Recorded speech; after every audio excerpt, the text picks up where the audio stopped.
How do I know what I know about God? What I feel. You've always been there for me, inside, speaking to me in a way only I can hear. And what about today? I don't pray as nearly as much as I used to. I wonder if you're really there for me, or if you're something my mind's made up to comfort me. I don't really believe that, but I'm thinking about it. I don't believe we're alone, but I'm together with others in not knowing. My connectedness with you comes in community, in shared experiences, in working things out in groups, like group therapy. That's what I know. And still, I long for your presence just for me. I reach for you during my most pressing trials. Bill's surgery, Mom's cancer diagnosis, my own struggles day in and day out. And you've always been with me like a prayer. This morning, this share, this is my prayer to you. How long ago was it when we met? I was a child when I asked you for something that only children do, and you answered in a way only you can. Not immediately, and not with magic, fire, or smoke, but with a presence that said with kindness and gentleness, I am with you. You are not alone. Today I experience you, your presence in music, in art, in quiet moments with family. When I come upon something beautiful, in the faces and gentle nudges of friendly dogs, in connections that pass briefly between me and other beings.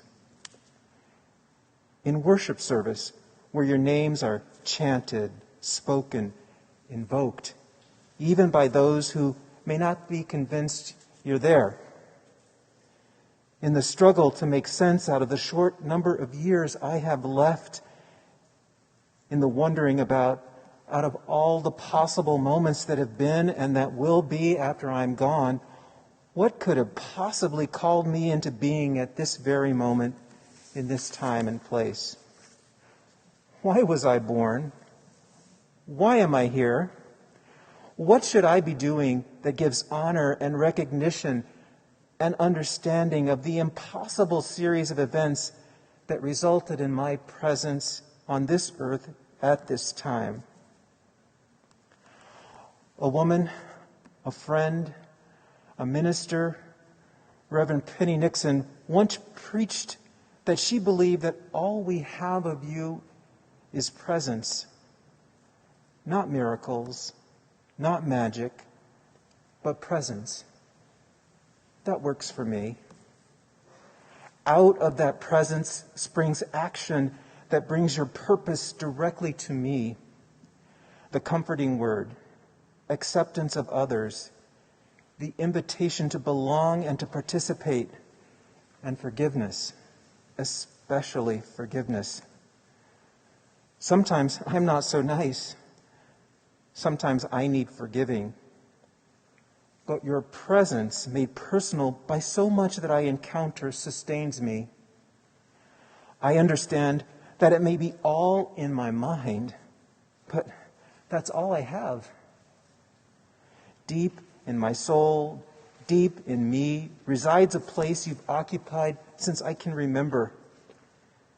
Battered and windblown, life continues around me, but all I need to do is reach for that special place, and you're there, in my darkest hour, reminding me that I am not forgotten, I am not forsaken, that you are here with me today and always, and that reminder restores me and helps me see another day. Where do I see you? Where do I need to look? In those around me. My husband's kind words, his patience with me, the connections I share with my brothers and sister, with my family of choice, with Dwayne and Henry, and even Steve, Chris and her husband. In moments too numerous to count, your presence in my life occupies space in my interactions, making itself known to me when I need it most. A kind word, a laugh, a reminder that I am loved. That is the nature of my experience of you today. In this place, with its soaring walls, beautiful music, and community that has made the space sacred. Maybe my friend Penny was right. All I have of you, dear God, is your presence in those around me. And as is boldly inscribed on our sanctuary walls, your Spirit resides in me, and for that I'm grateful.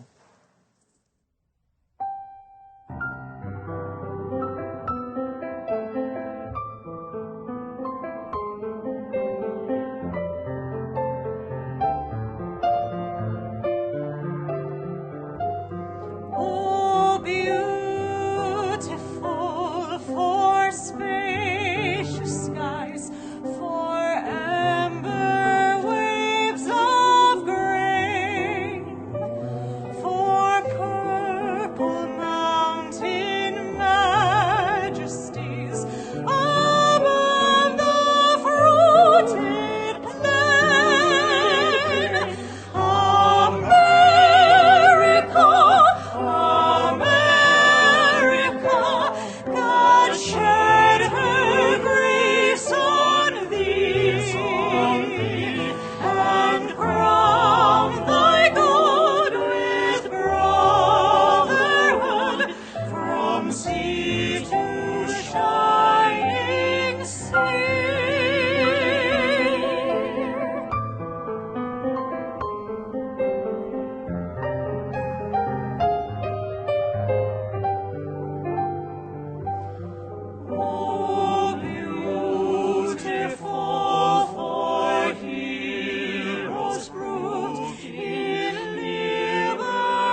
speaking of the work he undertook and laid out in his lectures and then publication of the material in his book, The Varieties of Religious Experience, William James wrote, "The problem I have set myself is a hard one. First, to defend experience against philosophy as the real backbone of the world's religious life.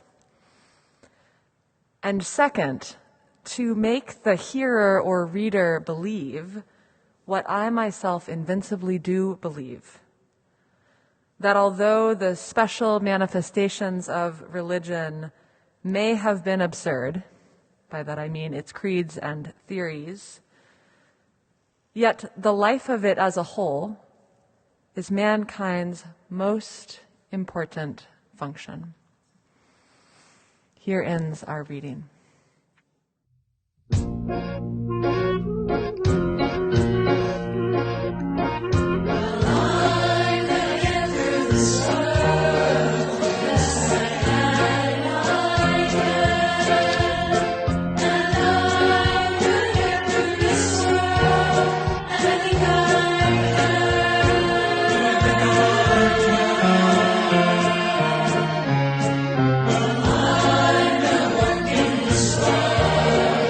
Yes, I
There were things that William James thought would help us get through this world as best we could.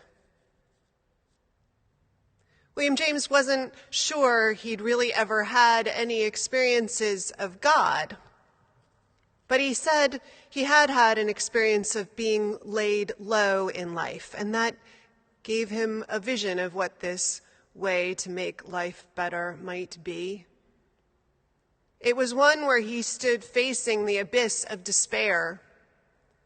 He describes that experience in his book, Varieties of the Religious Experience, disguises it, though, as a personal story shared with the author by an unnamed Frenchman, though James would later acknowledge the story as his own.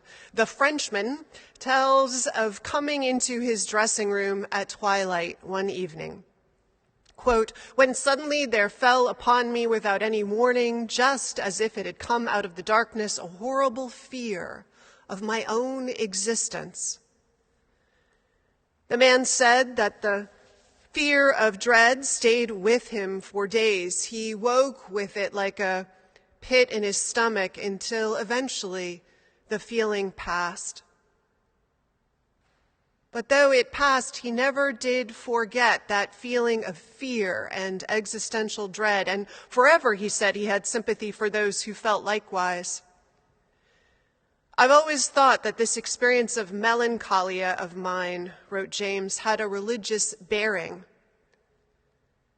Asking himself why he thinks so, James, the Frenchman, talks of how in that moment, a few different lines of scripture came to him, and he describes how he clung to them, I would say almost like life preservers in a storm, and without which he is sure he would have lost his mind. Experiences of God, of the holy, something that breaks through and rescues us from deep moments of brokenness, fear, or loss, is one classic story in human religious literature through the ages. Which is to say, in times of great duress, people often report this kind of breaking in and something, a voice, a presence, a light, a figure, a burning bush, a line of scripture or of song. Something feels to them like it hooks them and pulls them out of the abyss. And that experience is enough in that moment to allow them to go on, but also something that shifts or changes their relationship to the world. Perhaps just the fact that something felt like it reached in to them, something powerful and personal out there in the universe, it gives them a different relationship to the world, often just that carries them forward, carries them through incredible life trials even, again and again even.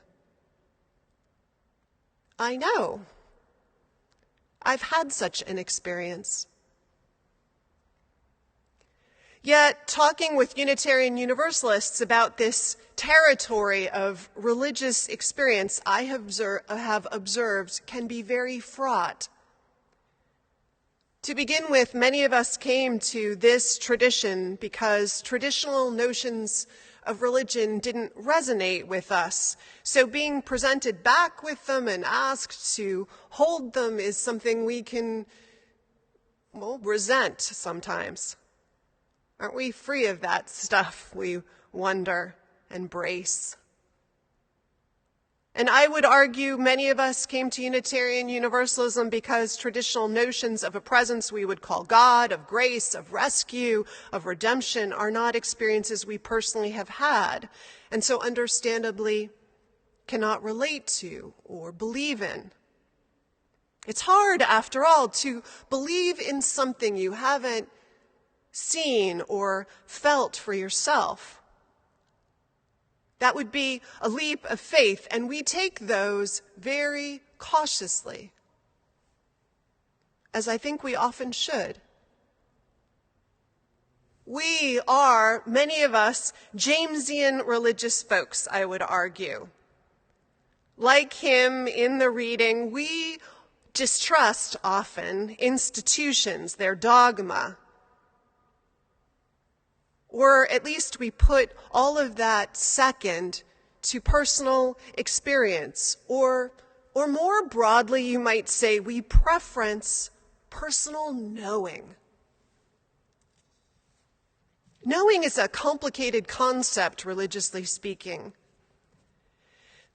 There is knowing in a secular sense that we're all familiar with, right? Like knowing where the supermarket is, or knowing that if 3x plus 5 equals 11, then x must equal 2. Or knowing how the makeup of a substance is revealed in its mass spectrometry pattern. But we do have other kinds of knowing too. Ones I think we talk less about and that aren't nearly as scientific. Ones, I would argue, that influence our lives as powerfully or even more so. These are ways of knowing that are harder to explain or describe. Mushier, perhaps, to use a technical term. I wish we had another word for this kind of knowing, but we don't in English, not one I can think of. In Greek, though, there is this word gnosis that might suffice. Gnosis meant knowledge or awareness, and historically it meant knowing of a personal kind. Later, gnosis would sometimes come to mean knowledge of God or mystical truths, but I wish we could leave it in that more open-minded, simpler sense of knowledge and awareness of a personal kind. I think there is this set of things that we know, that we need a category or deserve a word for. I think you know the experiences I mean. There are so many of them. How many people have told me, for instance, at weddings or vow renewals, of the time they met their spouse or partner and knew immediately in that moment that this relationship, this person was the one they wanted to spend their life with? My dad is one of those people. He met my mom for the first time at an audition at which they both showed up. And he told his friend on the way home in the car that he'd met the woman he was going to marry. 50 years later, his knowing is still proving true. My husband did the same thing. How many people have I met who have come to this city of San Francisco or the Bay Area and said they knew it was the place they were meant to be? One came as a boy and told me he planned and schemed for years how to get back, finally convincing his very East Coast, apparently very controlling mother that the residency he needed for his field could only be completed excellently here in San Francisco, and so made his escape. Another, a woman who came in her 40s, told me about how she went home and laid plans for changing jobs and uprooting that took her a full year to make happen. And both of them spent the rest of their lives in a city that they knew was home the moment they set foot here, at 10, at 40. There are people who know what they were meant to do in life, feel it the first time they do it or see it. A childhood friend of mine from when I was little in LA who picked up a guitar at age 5 and never put it down, not really, never wanted to do anything else, and who's now an award-winning composer and professional jazz musician.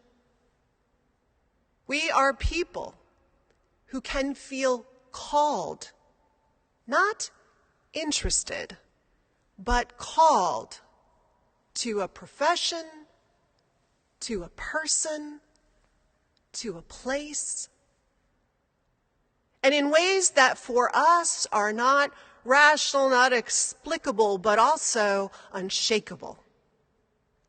This, to me, is the knowing that I'm talking about.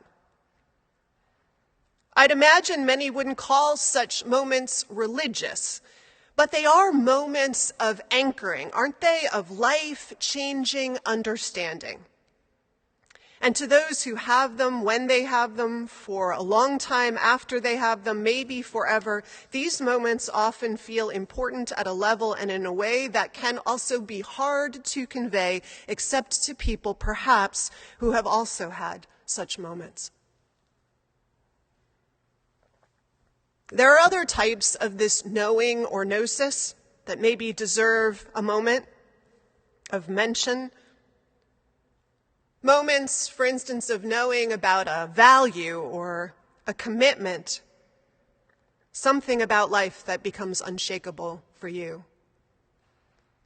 I think of Martin Luther King Jr. and his exposure to nonviolence, which was a strategic choice for many, but one for him which came not as a strategic choice, but as a commandment from inside the moment he heard about it and was exposed to it. Unshakably. I think of what Richard Davis Lowell shared this morning when he talked about a kind of knowing, this presence that he felt, that he calls God, that goes in and out of his life, that he connects to at different times and in different ways, and maybe cannot explain, but he knows, even when he feels its absence, even in the face of his own doubts, he knows exists, that something exists that he is deeply connected to and in relationship to. I know that experience too, the ins and outs of it.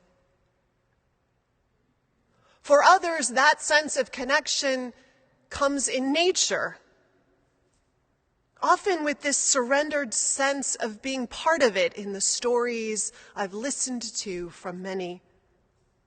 This experience of not being human and separate, but being part of this thing, this breathing, living, growing, dying, whole natural system life entity, maybe in a moment that we know we're connected to in ways that the rational mind will sometimes blur with ego and its illusions, but once or many times, standing on a mountaintop or laying back at the nighttime stars and looking at them and being lost in them or dangling our feet in the river, that we knew the real truth that is deeper and truer than the lie of separateness,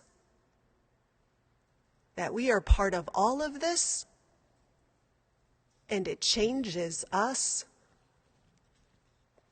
The strength of such moments is that although their imprint will lighten over time, as it did for James, that sense that we knew something that we should not forget, stays with us.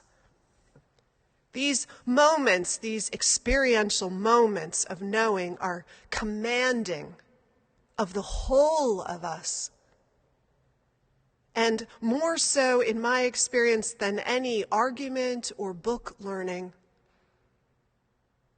Though I wonder if that scares a lot of us to admit or allow without censure or worry or disdain.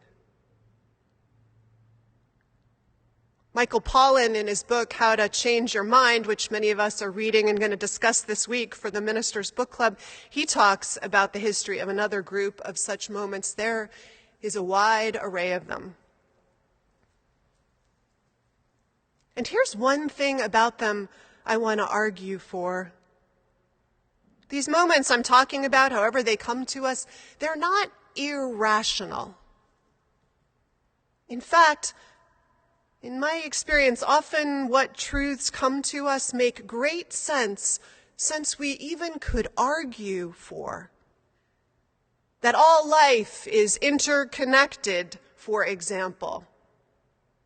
That experience at the river or looking at the stars, that, for instance, is right, rational, And in fact, if we all lived it, if that experience of unity and interconnection was one we lived, we'd be in a much safer place with respect to life on this planet. Those moments of knowing are not irrational. Not always. What they are, I would say, is trans-rational. That is to say, they come to us as a knowing that is a knowing without argument. In fact, they often feel like they come from a deeper, wiser place within ourselves or from the world. We almost always recognize their wisdom and truth, and when we have them, we don't often feel the need to know from whence they came. We just feel lucky to have been gifted them, and a desire to anchor ourselves and our lives in them. We recognize them, Plato might say, like old friends we forgot, old truths we forgot.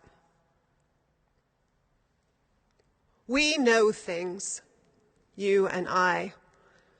There is this whole category of experience of things we know and know someplace deep and rooted.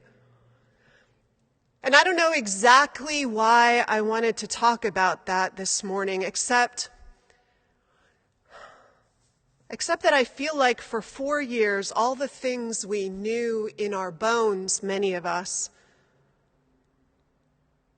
all the work we have done over the course of our lives, honing that deep awareness and presence and connection, that work to stay connected to those kinds of things and be open to revelation and wisdom from the deepest places, that it has been under a bombardment of desensitization and hurt and damage. Feels that way to me. And coming back from trauma, then, maybe it's religiously important.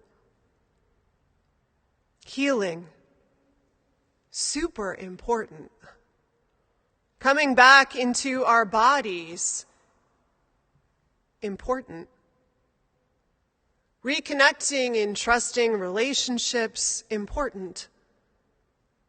Nurturing civil conversations in our communities and kind and respectful engagements that let us be open in our posture with one another. All this feels important. Places all of the postures of ego and fear and hate, all of those postures, I'm pretty sure, block this gnosis or knowing and at our peril. And so to cast them off as fast as possible is important. Because we need for the parts of me and the parts of you that can feel that fierce draw of the good and can recognize and connect with truth that comes to us and beauty that claims us. We need to get back there. Be alive to all of that as much as possible, as fast as we can, and anchor there.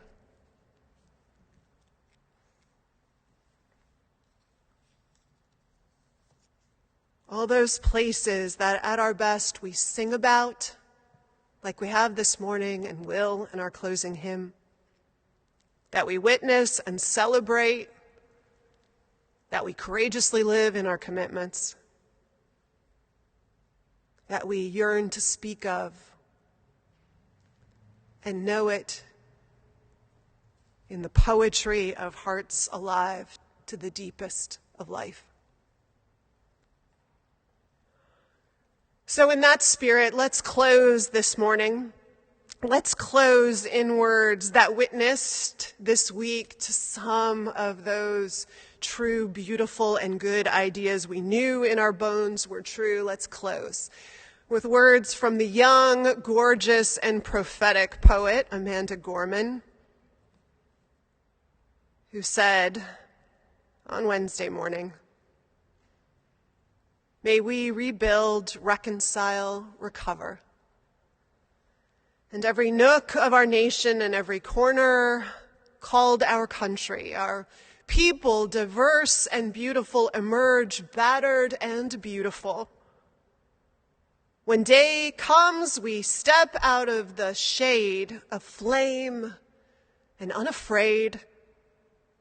The new dawn blooms as we free it, for there is always light.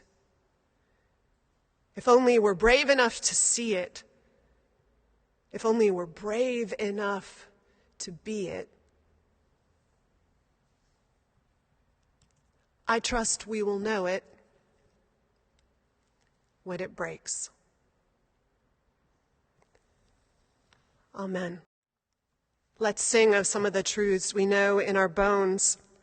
Let's sing a hymn that is apparently being considered as our national anthem, or there are some movements afoot to make a change.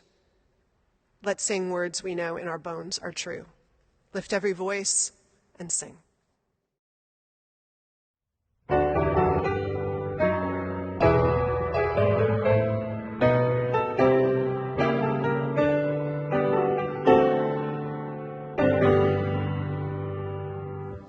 Lift every voice and sing till the heaven ring. Ring with the harmonies of liberty. Let our rejoicing rise high as the listing skies. Let it resound loud as the rolling sea. Sing a song full of the faith that the dark past has taught us. Sing a song full of the hope that the present has brought us. Facing a rising sun, the new day begun. Let us march on till victory is won. Stony the road we trod, into the tasting rod, felt in the days when hope unborn had died. Yet with a steady beat, have not a weary feet, come to the place for which our fathers sighed. We have come over a way that with tears has been watered. We have come treading a path through the blood of the slaughtered. Shadowed beneath thy hand, may we forever stand, true to our God, true to our latest guest. God of our weary years, God of our silent tears, thou who hast brought us thus far on the way, thou who hast by thy might led us into the light, keep us forever in the path we pray.